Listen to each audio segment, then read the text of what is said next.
దళితుల జనాభా ప్రకారమే రిజర్వేషన్స్ ఉండాలన్నారు చెన్నూరు ఎమ్మెల్యే వివేక్ వెంకటస్వామి. ఏపీ కాకినాడలో నిర్వహించిన మాలల మహారణబేరి కార్యక్రమానికి ముఖ్య అతిథిగా హాజరయ్యారు ఎమ్మెల్యే. మాల సంఘాల నేతలు వివేక్ వెంకటస్వామికి ఘనంగా స్వాగతం పలికారు. మాలలకు అన్యాయం జరగకుండా చూసుకోవాల్సిన బాధ్యత అందరిపై ఉందన్నారు. కొంతమంది రాజకీయ నాయకులు ఓట్ల కోసమే ఈ వర్గీకరణను వాడుకుంటున్నారని అన్నారు. ఈ సభకు ఏపీ నుంచి మాలలు పెద్ద ఎత్తున వచ్చారు. తెలంగాణ నుంచి ఎమ్మెల్యే వివేక్ వెంకటస్వామి ఈ కార్యక్రమానికి రావడం ఆనందంగా ఉందన్నారు మాల సంఘాల నేతలు.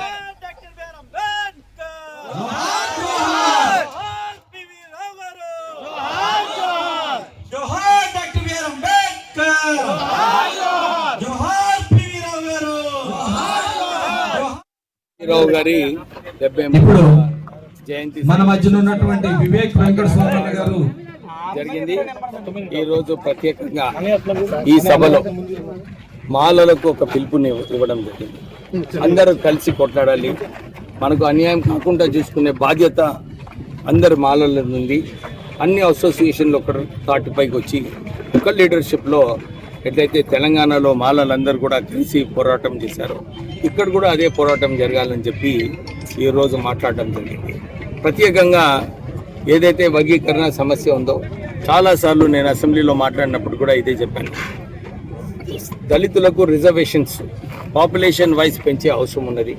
మొన్న సెన్సస్ కూడా కేంద్ర ప్రభుత్వం అనౌన్స్ చేశారు.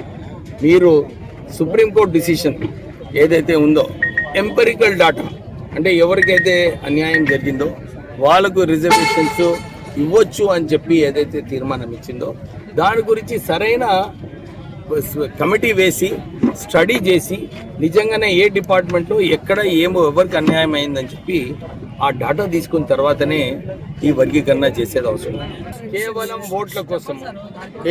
ఓట్ల కోసము రాజకీయ నాయకులందరూ కూడా వాడుకుంటున్నారు. మేము ఇదే డిమాండ్ చేస్తున్నాము. నిజంగా వర్గీకరణ కావాలనుకుంటే అన్ని రంగాలలో వర్గీకరణ కావాలి. బడ్జెట్లు వేసేటప్పుడు దాని గురించి మాట్లాడరు, ఈ కార్పొరేషన్లో అపాయింట్మెంట్స్ చేసేటప్పుడు మాట్లాడరు, ఇంకా ఇతర చోట్ల కూడా ఎక్కడైతే నిజంగానే ప్రభుత్వంలో కాంట్రాక్ట్స్ ఉన్నాయో ఇవన్నిట్లో కూడా వర్గీకరణ చేసే అవసరం ఉంది. కానీ అక్కడ వారి సొంత లాభాల కోసము వారి సొంత ఎజెండా పెట్టుకొని వారు ఇవన్నీ కూడా చేస్తుంటారు. అందు గురించి దళితులందరూ కూడా ఐక్యమై ముందుకు వచ్చి కొట్లాడి మనకి ఏదైతే ఆర్థికంగా రావాలో ఇవన్నీ కూడా సాధించుకునే అవసరం ఉంది. ఎందుకంటే ఇప్పుడు గవర్నమెంట్ జాబ్స్ అన్నీ కూడా తక్కువైపోయినాయి. అవుట్ సోర్సింగ్లో రిజర్వేషన్స్ పెట్టలేదు, అవుట్ సోర్సింగ్లో కూడా రిజర్వేషన్స్ పెట్టాలి. ఎందుకు పెట్టలేదు?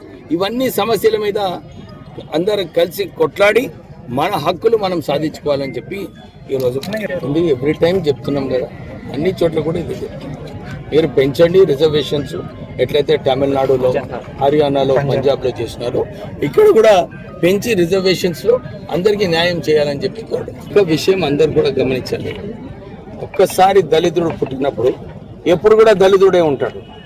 ఎంత పెద్దగా అయినా కానీ దళితుడు అని చెప్పి ఏదైతే కులం మీద వివక్ష ఉందో అది కులం వివక్ష పోయే వరకు రిజర్వేషన్స్ ఉన్నాయి.